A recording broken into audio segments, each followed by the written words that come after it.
So I wanted to talk a little bit about anger today. I used to be quite an angry person, and by that I mean I responded emotionally to every trigger by lashing out or reacting or losing my temper. And people would say things to me like, just take 5 deep breaths and think about how you want to respond. But I didn't have those 5 deep breaths. I didn't have that space. The reaction time from trigger to response was instantaneous. I wasn't able to create a gap between my trigger and my response. And several years ago now, I used to have a boyfriend who made me quite angry. We used to fight quite a lot. And I would hit him. I had the occasional habit of slapping him in the face.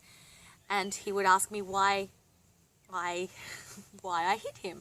And I always thought that was quite a weird question, because I never made a conscious decision to hit him.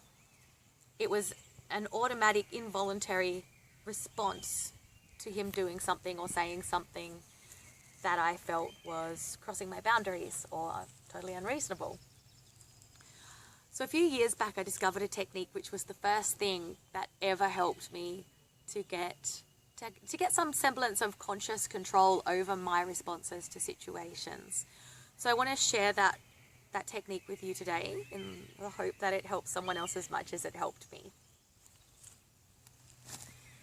So now when someone makes me angry, I don't try and suppress that anger, and I don't allow it to become the totality of my experience. When we have a negative or an unpleasant emotion, our tendency is to contract onto it.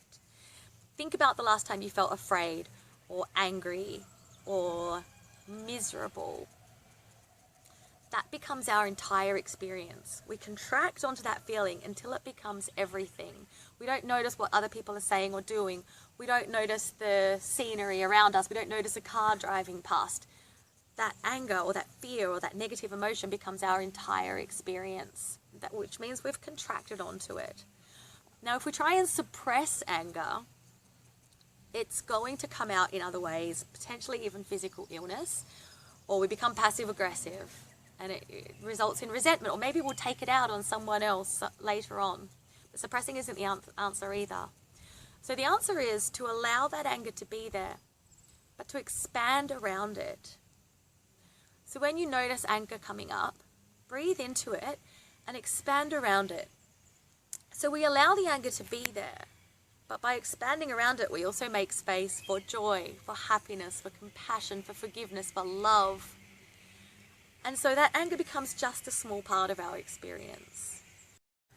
So by doing that, by breathing and expanding and at the same time allowing, we give ourselves that time, that moment, to choose how we want to respond to our perceived threat. And this has given me the chance to have those deep breaths and to think about how I want to respond in a way that is going to improve my situation. It allows me a chance to speak rationally, or to look at whether the person in front of me or the thing that's making me angry is actually the problem, or whether I'm being triggered by something much bigger. And then I can make the choice to give myself the healing that I need, or to approach the situation in a rational and helpful way. So this has been a really powerful technique for me in getting control over my anger. And nowadays, if I tell people who know me that I used to be a very angry person, people don't even believe that anymore. I actually have trouble doing anger now. I have trouble getting angry at someone without seeing their side of the situation, without having compassion and empathy for that person. So the more often you do this technique, the more it just becomes second nature, and soon you'll find that you don't do irrational anger or uncontrolled emotional reactions at all anymore. And this gets easier the more you do it.